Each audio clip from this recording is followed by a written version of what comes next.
The warning came at HFY Earth Standard Time. On the bridge of the USN Defiance, Captain Ryan Blake blinked away sleep as alarms blared through the dim lighting. His cruiser hung in the silent black between Mars and Jupiter, just another routine patrol. Until now, multiple warp signatures detected, Lieutenant Chen announced, her fingers flying across the holographic display. Edge of the Sol system, 37 vessels confirmed. Blake straightened in his command chair. Identification. Chen's face went pale. Vorak. The word sent a chill through the bridge crew. Vorak warships didn't enter human space, not unless they intended to stay. Magnify, Blake ordered. The main screen flickered, zooming in on the distant fleet. Obsidian, black hulls, jagged as broken glass, slid into view. Plasma lances glowed along their spines like veins of molten rock. At their center loomed a dreadnought, a monstrous blade of a ship, easily 20 times the mass of the Defiance. Sir, Ensign Rivera said, voice tight, we're being hailed. Blake exhaled, put it through. The screen shifted. A Vorak commander filled the display.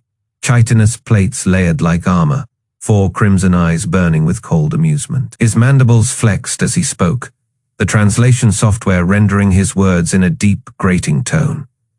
Human vessel, this is Admiral Krelix of the Zepyrian Vorak Conquest Armada. You will relay our terms to your leaders. Blake kept his voice steady. This is Captain Ryan Blake of the United Earth Space Navy. You are in violation of Krelix. Let out a sound like grinding stone laughter. Your laws mean nothing. Your defenses are primitive. Your species is weak. The Vorak leaned closer, his image dominating the screen. Earth has one planetary rotation to surrender unconditionally. Refuse, and we will reduce your cities to glass. A murmur rippled through the bridge. Blake didn't flinch. You're making a mistake. Your bravado is amusing, Krelix said. We have scanned your system, a handful of outdated orbital platforms, a few dozen pitiful warships. The Zepyrian intelligence was correct.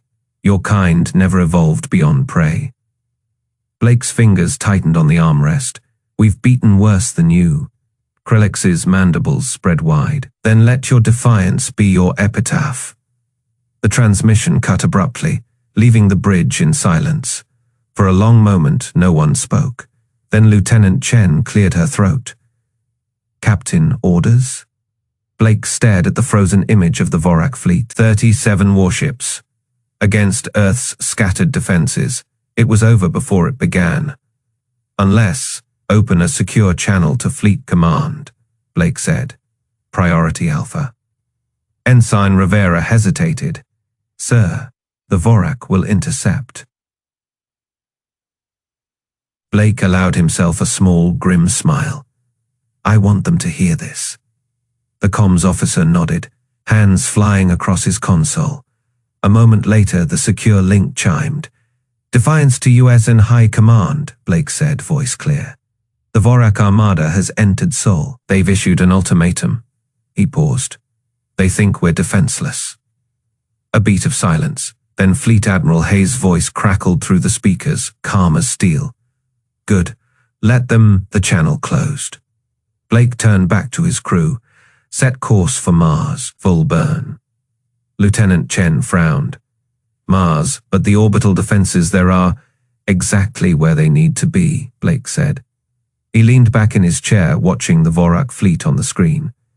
Let's see how they like our welcome. The Defiance's engines roared to life, streaking toward the red planet, and the trap waiting beyond. The war room of the USN Atlantica hummed with tension. Fleet Admiral Lisa Hayes stood before the holographic star map, her reflection fractured across its shimmering surface. Red markers pulsed along the projected path of the Vorak Armada, inching closer to Mars with each passing second. General Marcus Cole entered, his boots clicking against the polished floor. Status report, he demanded, his voice gravelly from too many sleepless nights. Vorak Vanguard will reach Mars perimeter in 6 hours, Hayes replied, her fingers dancing across the control panel. The hologram zoomed in, revealing the jagged silhouettes of the enemy fleet. They're moving faster than projected. A hiss of pressurized doors announced the arrival of Zephyrian Ambassador Vexlan. His chitinous plates shifted uneasily as he stepped into the human command center, his 4 eyes darting between the officers.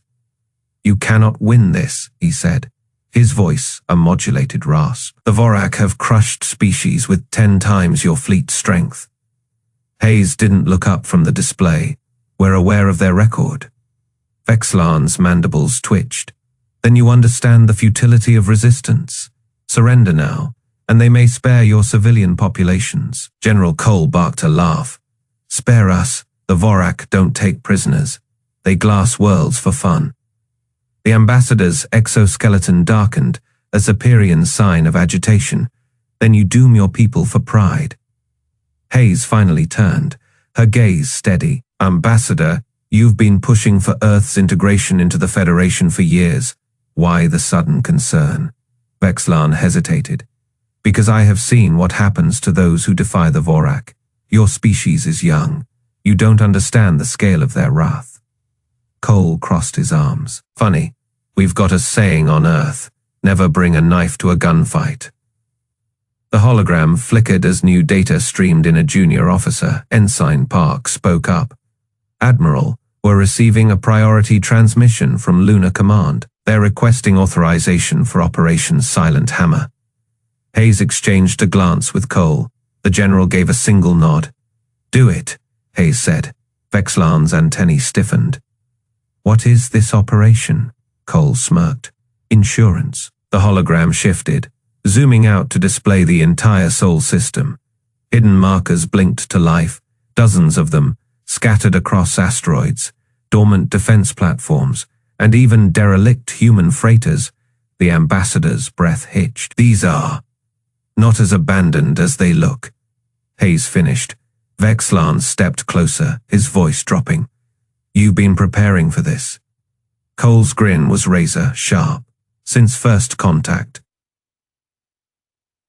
We knew the Federation would test us eventually." The hologram updated again, revealing a second layer of defenses, cloaked ships, hidden railgun networks, and something labeled only as Project Goliath in restricted red text.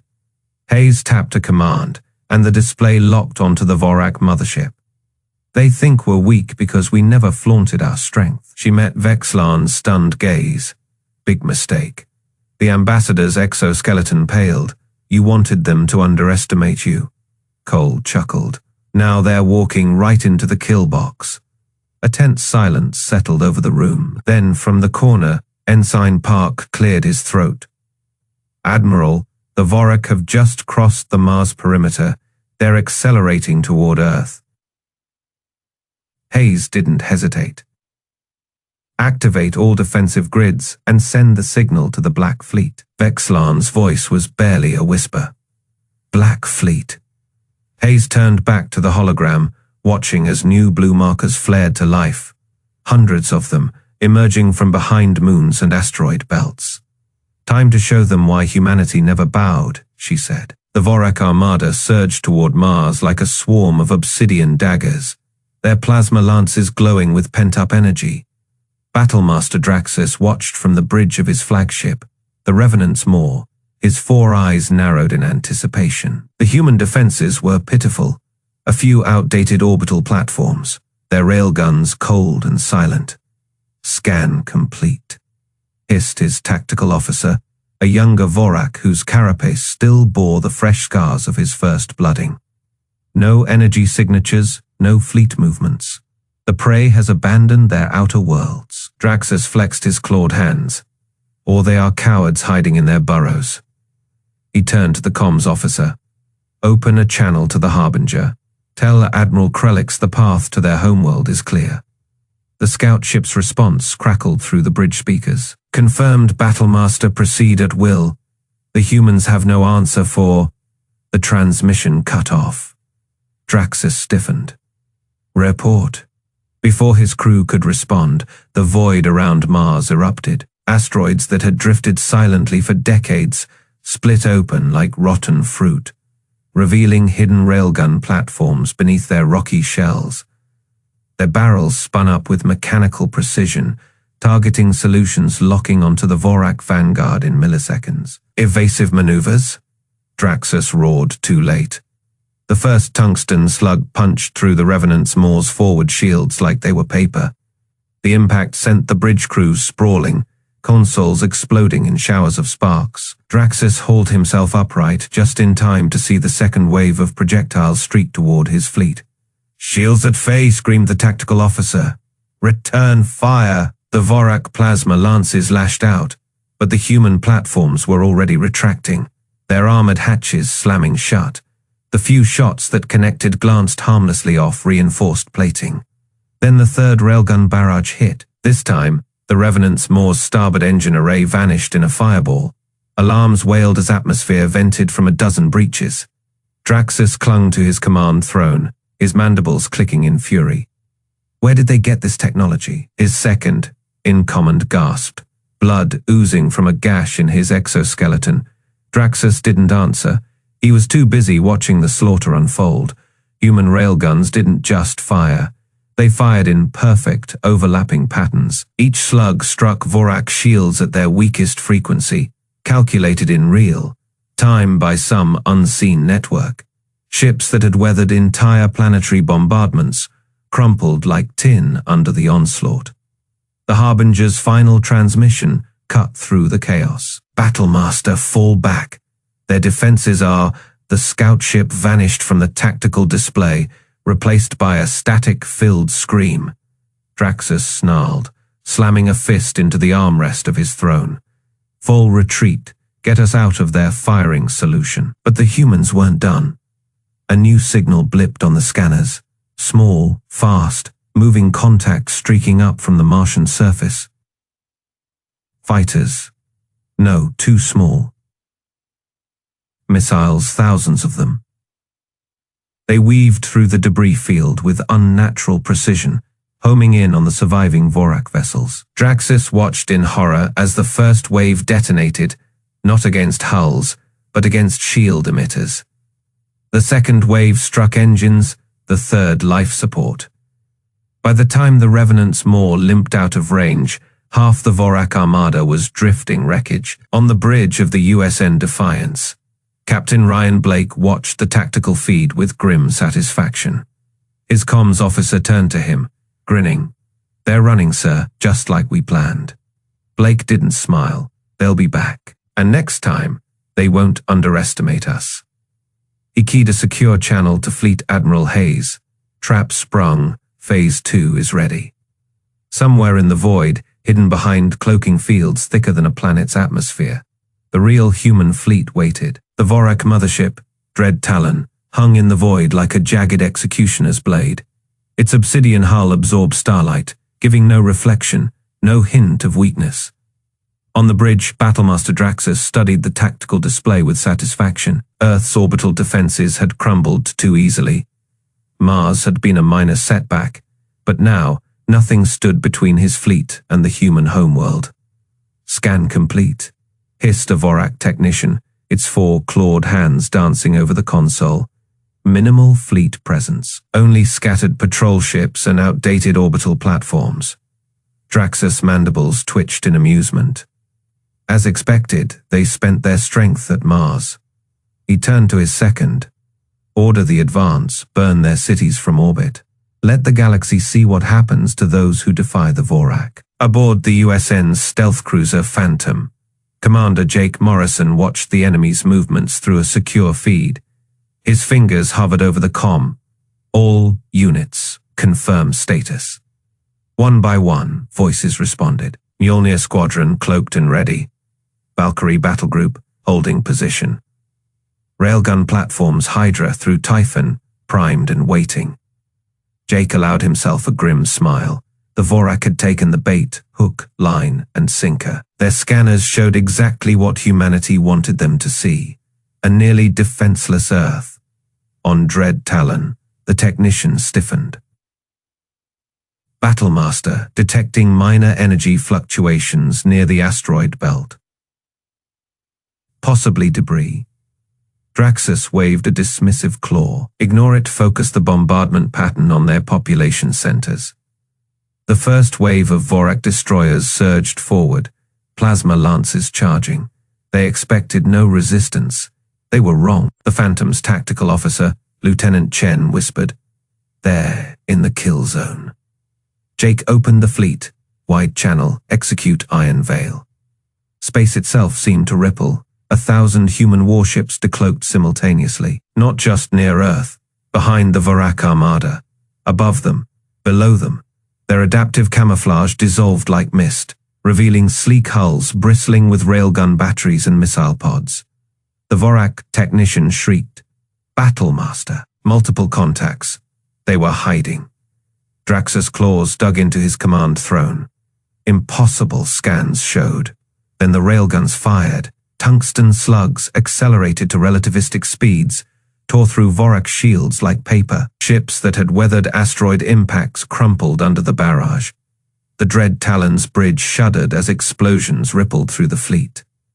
"Evasive maneuvers," Draxus roared, too late. Human AI targeting systems had calculated every shot before the first trigger was pulled.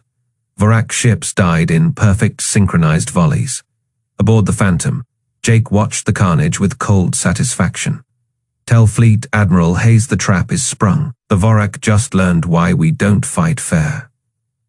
On Dread Talon, Draxus stared at the tactical display in horror. His mighty Armada, the force that had crushed 100 worlds, was being systematically dismantled.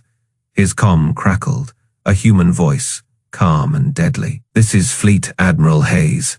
You came to conquer. Now you will learn why we never joined your federation." Draxus snarled. "All ships, return fire. Target there." A railgun slug punched through the mothership's bridge viewport. The last thing Draxus saw was the cold, uncaring stars, and the human fleet moving with terrifying precision. The Vorak Armada died not in a blaze of glory, but in a silent, mathematical execution. On the edge of the battlefield, the Zephyrian observation ship Whisper recorded everything. Ambassador Vexlan's chitinous plates rattled in shock. They lured them in. This was never a defense, it was a slaughter. His aide trembled. "What do we tell the Federation?" Vexlan watched as the last Vorak dreadnought exploded. "We tell them the truth. Humanity doesn't just fight wars, they win them." The Vorak Armada hung over Earth like a swarm of black knives, their plasma lances glowing with readiness. Overlord Zareth's flagship, the Harrower, dominated the center of the formation, its serrated hull casting jagged shadows across the blue planet below. "Pathetic," Zareth rumbled, his voice vibrating through the command deck. "Their defenses are non-existent. Scans show minimal fleet presence. They truly believed their primitive railguns would stop us." His second-in-command Battlemaster Draxus flexed his clawed hands. "They are cowards. Overlord, they hide behind their asteroid forts, thinking we would waste our might on their outer systems. Now they have nothing left." Aboard the USN Olympus, Fleet Admiral Lisa Hayes watched the Vorak fleet on her tactical display. The hologram flickered as it updated, thousands of red markers, each representing a Vorak warship. Her fingers hovered over the comms panel. "All stations," she said, her voice calm. "Execute Iron Veil." For a moment, nothing happened. Then space rippled. The Vorak scanners screamed. One by one, like ghosts materializing from the void, human warships appeared, not just around Earth, behind the Vorak Armada, above them, below them, in perfect formation, their hulls shimmering as adaptive camouflage faded away. The Olympus decloaked first, its massive railgun turrets locking onto the Harrower. Then the Titan, the Vanguard, the Stormbreaker, 1,000 ships, their engines flaring to life in unison. Zareth's mandibles twitched. "What?" Hayes opened a fleet. Wide channel. Her face appeared on every Vorak view screen, her expression ice, cold. "You came to conquer," she said. "Now you will learn why we never joined your federation." The Olympus fired first. A tungsten slug the size of a ground car tore through the Harrower's forward shields, punching clean through its armor. Secondary explosions rippled down its spine. Then the rest of the human fleet opened fire. Railgun rounds streaked across the void in perfect synchronization. Vorak shields flared and died under mathematically precise barrages. Ships that had laughed at human primitive kinetics now found their hulls shredded like paper. Draxus staggered as another impact rocked the Harrower. Their firing solutions. How are they this accurate? Zareth snarled, gripping the command throne. Evasive maneuvers. All ships, return fire. But it was too late. The human fleet moved as one, their formations shifting seamlessly. Missile salvos streaked from hidden launch bays, detonating amidst the Vorak lines. Fighters, small and agile, darted between capital ships, their plasma lances slicing through exposed engines. Aboard the USN Stormbreaker, Captain Ryan Blake watched the carnage with grim satisfaction. They thought we were weak, he muttered. They thought we were scared. His tactical officer, Lieutenant Chen, grinned. They didn't realize we were just waiting for them to get close enough. The Stormbreaker's railguns thundered again, another Vorak cruiser erupting into flames. Zareth's comms crackled to life, panicked reports from across the fleet. Overlord, the Dusk Talon is gone.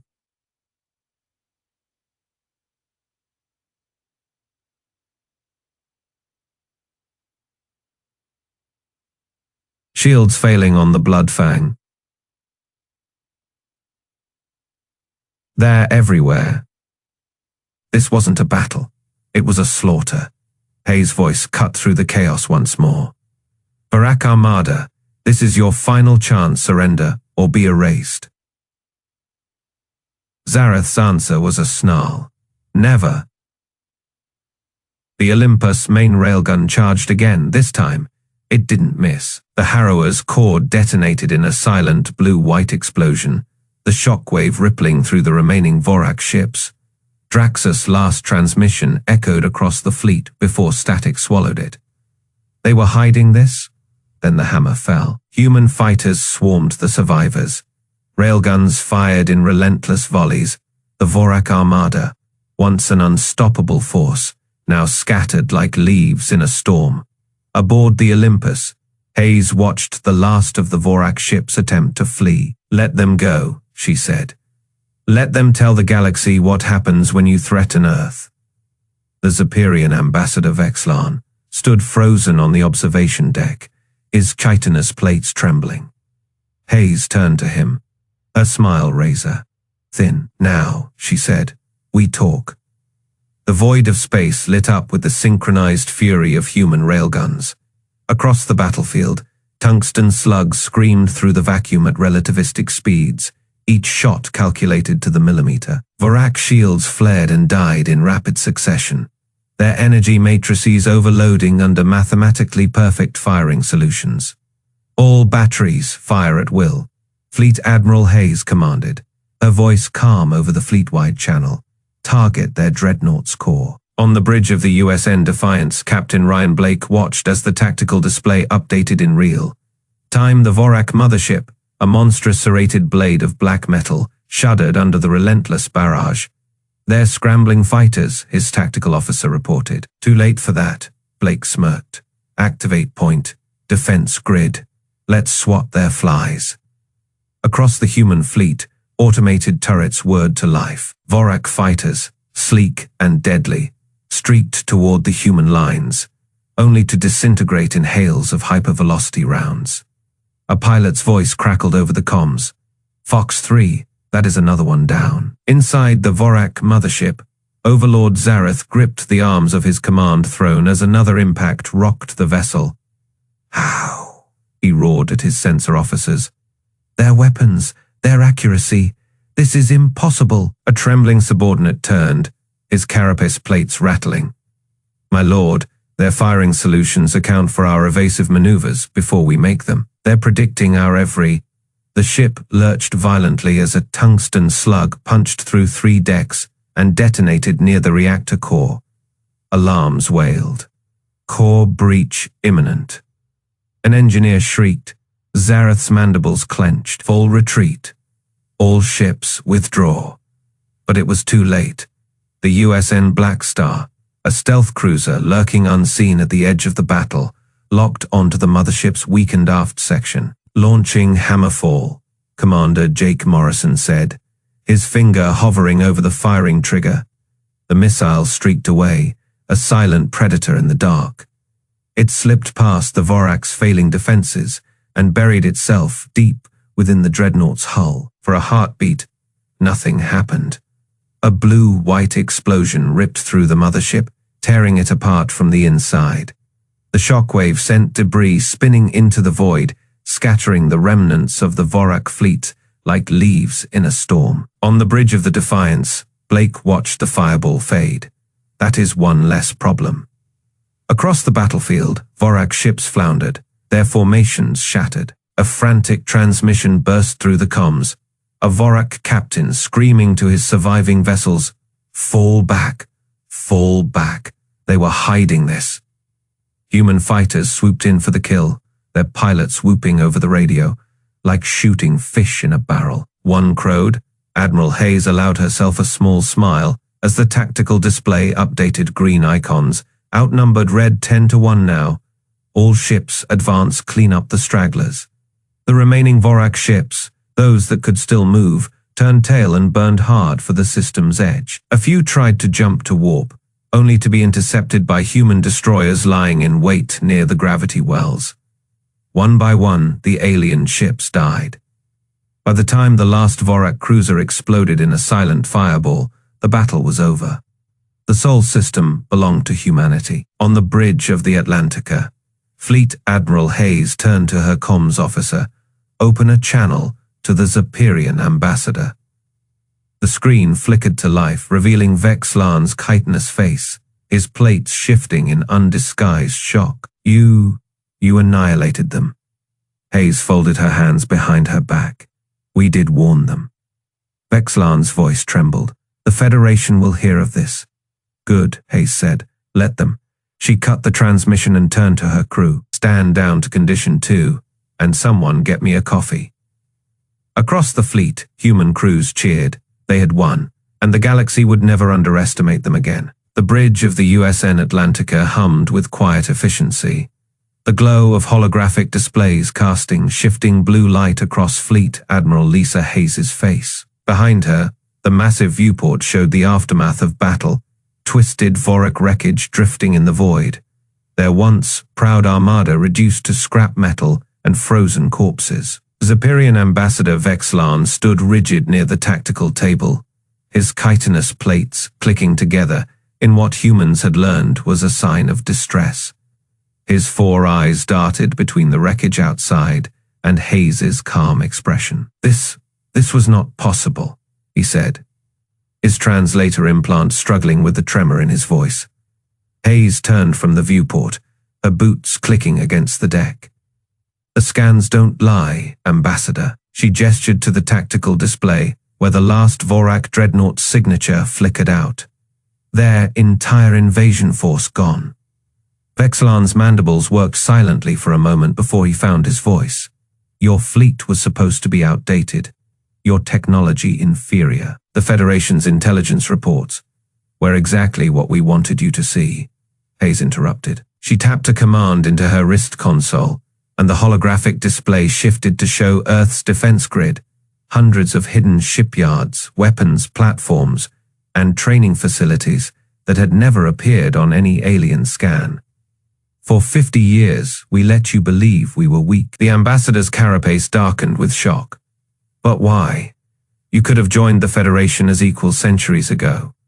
A slow smile spread across Hayes' face. "And then what? Become another obedient member species, following the Vorak's lead?" She shook her head. "We watched, we learned. While your kind dismissed us as primitive, we reverse. Engineered every piece of alien tech that fell into our hands, improved it, made it ours." Outside, a squadron of human fighters streaked past the viewport, their sleek forms maneuvering with impossible precision around the debris. Vex'lan tracked them with his primary eyes. "Your pilots, their reaction times are biologically enhanced," Hayes confirmed. "Neural implants, genetic optimizations, things your ethical councils banned millennia ago. She leaned forward. While you stagnated, we evolved. The ambassador's limbs trembled. The Vorak were the most powerful military force in the galaxy, and you crushed them in hours. Hayes turned back to the stars.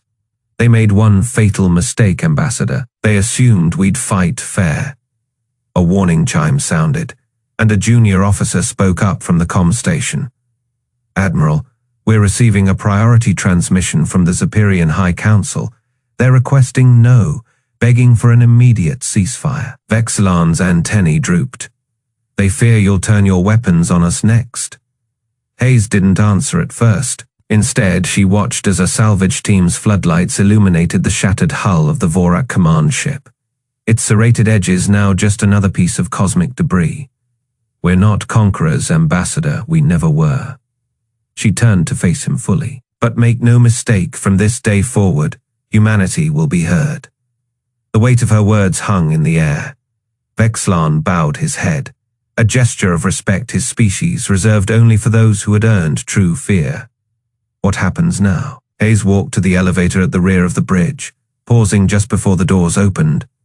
Now, she glanced back with a predator's smile.